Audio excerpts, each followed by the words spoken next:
Imagine sitting in a doctor's office. You're on the exam table, and they glance down at your chart. They look you dead in the eye, and they tell you that a lifestyle choice you're making right now is as dangerous to your long-term survival as smoking 15 cigarettes a day. Oh, wow. Yeah, I mean, you would immediately start running through the usual suspects in your head, right? Like, is it my diet? Am I not sleeping enough? Is it the stress from work? Exactly. But they aren't talking about your physical habits at all. They are talking about the fact that you haven't seen your friends in a month. They are talking about lacking social connection, basically loneliness. It sounds completely counterintuitive, doesn't it? Because, well, we are so conditioned to view loneliness as just a fleeting, sad emotion, like, oh, I had a bad weekend. Right. Just a temporary punk. Exactly. But the actual medical data tells a drastically different story. And that is exactly what we are exploring today in this deep dive. We are pulling our source material from this incredible book together, The Healing Power of Human Connection in a Sometimes Lonely World. Yeah, written by Dr. Vivek H. Murthy. Right, the 19th Surgeon General of the United States. And our mission today is really to figure out why loneliness is a hardwired biological imperative, a massive public health crisis, and ultimately a condition we can actually cure. You know, the way Dr. Murthy even stumbled onto this as a primary issue is super telling. When he began his tenure as Surgeon General, he set off on this big listening tour across America. Like a fact-finding mission. Exactly. And he assumed his main agenda would be tackling the highly visible public health targets we hear about constantly, right? The opioid crisis, obesity, tobacco, vaccine-preventable illnesses. Heavy hitters. Right. But as he sat in community centers and hospitals and people's living rooms, this different, entirely invisible epidemic just kept surfacing. From parents dealing with addicted children to, overworked emergency room doctors to minimum wage earners, the dark thread connecting all the anxiety, the depression, and even the physical illnesses was this profound, isolating loneliness. People across every demographic felt they simply didn't belong anywhere. Okay, let's unpack this. Because to understand how a feeling can be as lethal as a pack-a-day smoking habit, we really have to move away from the sheer scale of a national crisis and look at the biological reality of an individual. Right. Bring it down to the personal level. Exactly. And there is a story in the sources about a man named James that illustrates this perfectly. So, James was a baker in New England. He was single, but his life was deeply rooted in the bakery. He had a whole community there. He did. He had a great community of coworkers. He knew all the regular customers, and he was, fundamentally happy and healthy. Then he literally won the lottery. Which is the absolute pinnacle of the modern cultural dream, right? I mean, we are taught that wealth equals freedom and freedom equals happiness. Right. He followed the script perfectly. He quit his job at the bakery, bought this massive house in an upscale, completely secluded oceanside neighborhood.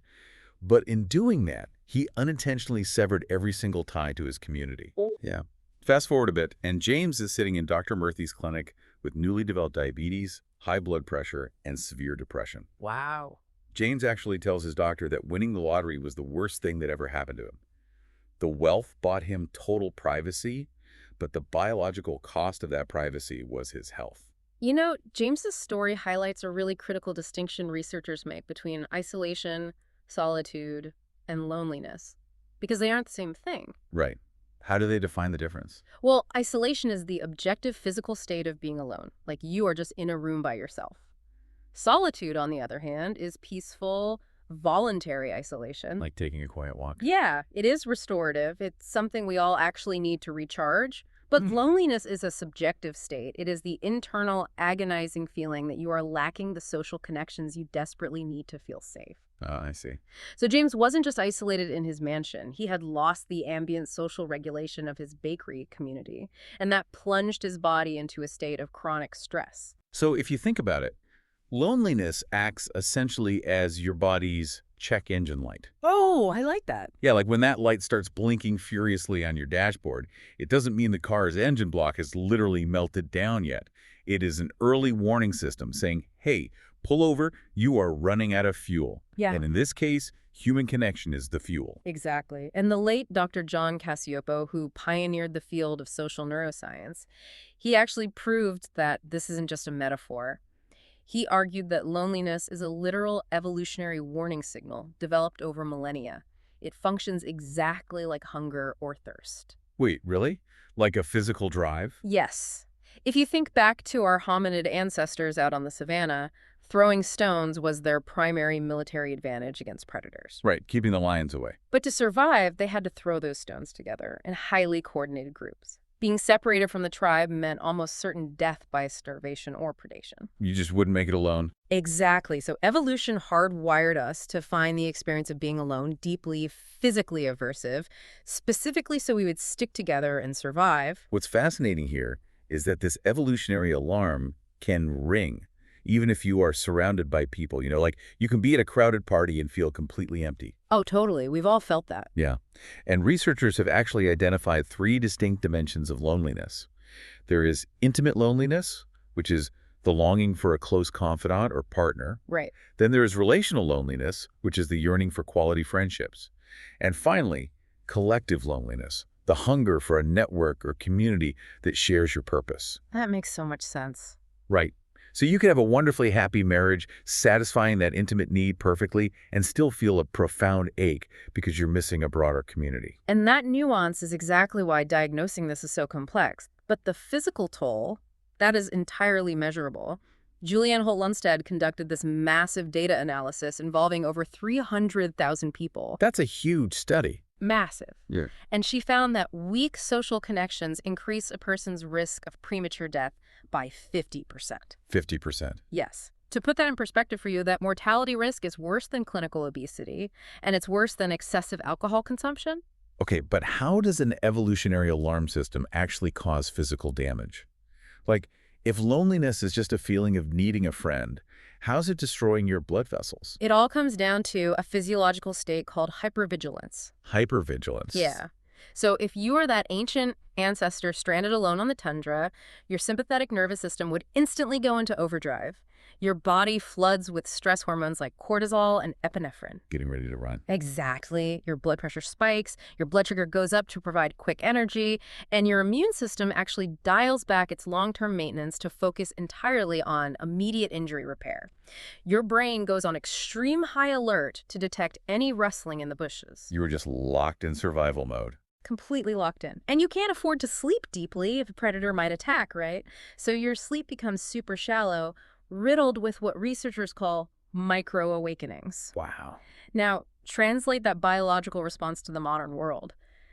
When you are chronically lonely, your body doesn't know you are safe in a modern apartment. It literally thinks you are stranded on the savannah. It's treating it like an ongoing emergency. Yes, you are trapped in an ongoing physiological emergency state. Over months and years, that constant flood of cortisol causes systemic inflammation, it damages your cardiovascular system, and entirely degrades your immune response. That is terrifying, and the sources actually outline an extreme acute version of this called Takotsubo syndrome, or broken heart syndrome. Oh yes, the story about his uncle. Right. Dr. Murthy's own great-uncle, Fasana. He collapsed and died immediately after viewing his brother's body. The shock of that sudden, profound abandonment flooded his system with so much epinephrine that the physical shape of his heart fundamentally warped. It just couldn't handle it. Exactly. It just stopped pumping. The crossover between emotional and physical pain is just startlingly literal. There were these researchers, neuroscientists Naomi Eisenberger and psychologist Nathan DeWall, who proved that emotional pain and physical pain share the exact same neural pathways. Same pathways. Yes. When they looked at real-time functional MRI scans of the brain's blood flow, the results were undeniable. They had people play this virtual game called Cyberball, where the participants were suddenly excluded and rejected by the other virtual players. So they are simulating social rejection. Right. And the fMRI scans showed their brains lighting up in the exact same areas as if they were being physically struck with a stick. That is wild. It gets crazier. Furthermore, participants who took an over-the-counter painkiller like Tylenol before the game actually reported feeling significantly less social pain. Wait. Tylenol cured their hurt feelings. Literally, yes, because the brain processes it the exact same way. But hold on. If evolution designed this agonizing pain to force us back into the safety of the tribe, why does it seem to backfire? Like, why do I see people who are deeply lonely isolating themselves even more instead of, running toward a crowd to find connection? That is the great paradox of loneliness, and it goes right back to that hypervigilance mechanism. How so? Well, in survival mode, the stranded ancestor couldn't afford to be trusting. They had to view absolutely everyone and everything as a potential predator. So neurologically, a lonely brain detects social threats twice as fast as a non-lonely brain. Oh, wow. Today, that translates into misreading entirely harmless social cues. Say a friend cancels a coffee date because they have a cold, or someone takes a day to return a text. Lonely brain freaks out. It interprets it as a deliberate, hostile rejection. You become defensive, you assume people don't like you, and you preemptively push them away to protect yourself. It creates this vicious, self-fulfilling cycle of isolation. So dealing with this in a standard 15-minute clinical visit feels like bailing out the ocean with a teaspoon. I mean, you can't just slap a cast on a lonely brain. How does the medical field realistically cure this? It seems to imply our everyday environments are completely devoid of natural connection. Well, medicine is slowly recognizing that treating the physical body while ignoring the social body is just a losing battle.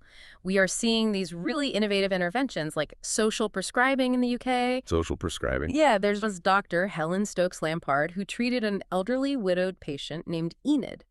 Now, Enid was visiting the clinic constantly for minor ailments, but the root cause was crushing loneliness.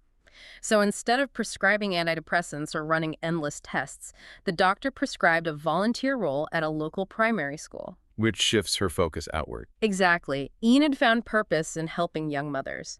Reintegrating into a routine where she was needed fundamentally altered her biology. Her health drastically improved, and those frequent medical appointments just stopped. We actually see a similar approach in the U.S. with the Care More Togetherness program. They enrolled this woman named Verda, who was housebound, navigating life in a wheelchair, dealing with severe diabetes, and eventually she even found herself living in her car. Oh, that's incredibly tough. Yeah. But Care More assigned her a phone pal, just a younger volunteer named Armando. And all Armando did was call her once a week to listen. No judgment, no medical advice, just consistent human presence. Just being there. Right. And that simple connection shifted her nervous system out of survival mode. It motivated Verda to find housing, manage her weight, and completely reclaim her life. It's amazing. And this need for connection, it remains vital until our very last breath. Dr. Than Neville runs the Three Wishes Project in a UCLA intensive care unit. Okay. When a patient named Vincent was dying, his wife, Michelle, felt entirely alienated by the cold, mechanical environment of the ICU. It's terrifying, right? Oh, the monitors and tubes, yeah. Right. So Dr. Neville's team bypassed the machinery and simply asked Michelle, what matters to you? They brought in Polynesian flowers to honor Vincent's heritage, and crucially, they just stood by Michelle's side so she wouldn't have to be alone when the life support was turned off. Wow. And the average cost of granting these humanizing wishes, just $30 per patient. $30 to entirely change a family's experience of grief. That is incredible. It proves that true connection isn't about expensive medical technology, Sure. It's just about being seen. But why do we even need medical systems to prescribe friends in the first place? Yeah. Why are some cultures naturally immune to this isolation? That's a great question. The sources feature this Ethiopian Uber driver explaining that back home, collective child-rearing and constant neighborly presence is just the default setting of life. Compare that to Western rugged individualism, where we pride ourselves on surviving without anyone's help. Yeah, sociologists categorize these as individualistic versus collectivist cultures. In a strict collectivist culture, like the Hutterite communities in North America, the support network is incredibly deep. Everyone eats together, works together, and cares for each other from cradle to grave. Sounds kind of nice, actually. It is, but the biological safety comes at a really high psychological cost, which is mandatory conformity. If you don't fit the mold, as this author Marianne Kirkby experienced when her family left the colony, you are exiled. Oh, man. And that sudden loss results in a devastating collective loneliness because you've never learned to survive outside the group. Okay, here's where it gets really interesting. Think of a society as a vessel holding its people. Modern individualistic culture is a massive flat dinner plate. Okay, plate. Yeah, you have total freedom to roam wherever you want, but the connections are super shallow. If you stumble, there are no edges to catch you. You just roll right off into isolation, like a pea on a flat plate. That makes sense. No, a strict collectivist society is a very narrow, deep bowl. You are held tightly, you are entirely safe from falling, but there's absolutely no room to move or express your individuality. Right. So Dr. Murthy argues we need a third bowl, a culture that intentionally carves out pockets in that flat plate where we can pool together based on shared interests and mutual care without forcing rigid conformity. I love that visual. Anaheim, California, under Mayor Tom Tate, actually provides a great real-world template for this. He recognized the city was operating like a flat plate, so he launched a campaign to make Anaheim a city of kindness. A city of kindness. Yeah, he didn't introduce massive policy changes. He just urged neighbors to simply introduce themselves and perform small acts of service. And that cultural shift inspired a high school student named Shauna Olyu to use his prize money from a singing competition to fund music programs in local schools. Oh, that's awesome. Right, it cascaded that connection to thousands of students. That's all about engineering environments where connection is the default. Dan Buettner found this in Okinawa, Japan, with the concept of the moai. The moai. Yeah, a moai is this localized social support network of friends who commit to each other for life.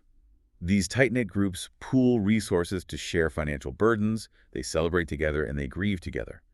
Dr. Murthy actually adapted this into his own life by forming a virtual moai with two close friends. Oh, how does that work? They commit to a strict 2-hour video call every single month, bypassing all the small talk to hold each other accountable on health, finances, and emotional struggles. That is so intentional. But building these third bowls requires understanding that different demographics experience disconnection through entirely different cultural filters. Like a one-size-fits-all approach just fails. Right. Take the gendered experience of loneliness. In Australia, a woman named Maxine Chaseling noticed a pattern at her local community center. The retired women were inside socializing, having a great time, while their husbands just sat alone in their cars in the parking lot. Walking into a social center just to chat felt like admitting vulnerability, which, men are deeply conditioned to avoid. Yeah. So Maxine and a retired carpenter named Alf found a loophole. They built a men's shed next door. They didn't invite the men to talk. They invited them to tinker with wood or fix boat engines. The psychological mechanism here is brilliant. It really is. Women are generally socialized to connect face-to-face, right, through direct emotional sharing. But men often connect shoulder to shoulder, bonding over a shared task. A man named Mick joined the shed to distract himself from drinking and smoking. And by working shoulder to shoulder, the men built trust organically. Yeah, they formed a real bond. When Mick later got cancer, it was the guys from the woodworking shed who showed up at the hospital to support him. But wait, I have to ask, is this biological, or are we just catering to a box society forces boys into? Do men actually naturally avoid face-to-face connection? That's the real question. If we connect this to the bigger picture, developmental psychology provides a really clear answer here. Yeah. Dr. Niobe Way spent years interviewing adolescent boys, and she found that young boys absolutely possess deep, intimate, face-to-face friendships. So they do talk to each other. Oh, yeah. They articulate their feelings and rely on each other just as much as young girls do. But as they hit puberty, this cultural boy code kicks in. Society aggressively conditions them to view vulnerability as feminine and therefore weak.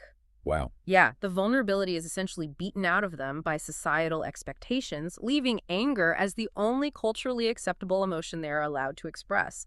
And anger, by its very nature, pushes people away, leaving them isolated. That's heartbreaking. And, women face a different but equally isolating cultural burden, which is the shame of imperfection. Researcher Brene Brown's work really highlights that women are culturally expected to be flawless caretakers. When they struggle, instead of reaching out, they hide it out of shame. Right, the pressure to have it all together. Exactly. Take Gina Clayton Johnson. She was a brilliant student at Harvard Law, fiercely advocating for criminal justice reform. But internally, she was intensely lonely because she was hiding the fact that a loved one had been incarcerated. Because of the stigma. Yes. She was terrified of the academic and social judgment. So she remained totally isolated until she was representing an elderly client named Sandria, who was facing eviction due to her grandson's arrest. Ah, a parallel situation, right? And to build trust, Gina finally dropped her armor and shared her own secret. That moment of shared vulnerability didn't just help win the case. It entirely dismantled the shame that was keeping Gina lonely. Which brings us to arguably the most pervasive factor in modern isolation. The digital landscape. Yeah. I mean, we have the infrastructure to be more connected than any generation in human history, yet loneliness is peaking. It's everywhere. Researchers look at this through what they call the Goldilocks hypothesis of screen time. Basically, using social media for 1 to 2 hours a day doesn't appear to harm adolescent well-being. It actually keeps them in the loop. Right. The just right amount. Exactly. But heavy users, the people spending significant portions of their day online, are twice as likely to be lonely. Think about how this applies to your own phone right now. Hmm. You might follow 500 people on an app. You know what they ate for lunch. You know where they vacationed last week. But if your car broke down on a dark road at 2 in the morning, how many of those 500 people would you actually feel comfortable calling for help? Probably very few. Exactly. We gorge on this passive scrolling, which feels like connection in the moment, but it leaves us emotionally malnourished. And we convince ourselves we can multitask, right? We text, answer emails, and half listen to our spouse. We all do it. We do. But neuroscientists have shown it takes 23 minutes for your brain to fully refocus after a distraction. When we practice phubbing, phone stubbing the person in front of us, we are actively fracturing empathy in real time. It is a destructive cycle. But the underlying hardware of our brains is actually still intact.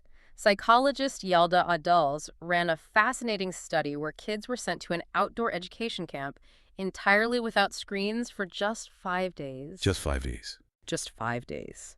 And in less than a week, their capacity for empathy, their ability to accurately read nonverbal emotional cues in other people's faces bounced completely back to baseline. The empathy isn't gone. It's just being hijacked by an attention economy that exploits our evolutionary wiring for novelty. So the goal isn't to just throw our phones in the ocean. Technology should be the menu, not the meal. I love that phrasing. Yeah, the sources advocate for this way station model, where digital spaces act as temporary bridges to real-world vulnerability. Sociologist Paolo Parigi's study on couchsurfing highlights why this matters. He found that when people had too much digital information about a host up front, what he calls thin reputations, they actually formed weaker bonds. Because there's no mystery left. Exactly. Right. A complete data profile removes the mystery. The strongest friendships were forged through the messy, unpredictable, offline work of discovering someone organically. Right. When we use technology to facilitate that offline discovery, it is extraordinarily powerful. Dr. Hala Sabri is a great example. She was a pregnant physician overwhelmed by a late-night panic attack about balancing her demanding medical career and impending motherhood. Which is completely understandable. Totally. She reached out to an acquaintance and started a private Facebook group just to ask a handful of other physician moms for advice. And that group, the Physician Moms Group, or PMG, exploded into a network of 70,000 women. Mm-hmm. But the thing is, they aren't just leaving comments on posts. They translate that digital connection into physical reality. They show up for each other. They really do.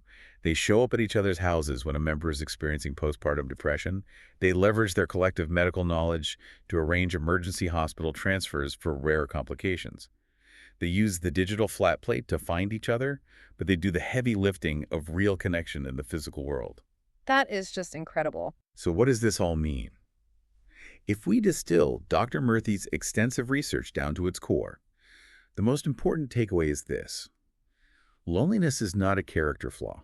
It is not a sign that you are broken or unlovable or a failure. Not at all. It is a vital biological signal doing exactly what evolution designed it to do. It is telling you to go find your tribe.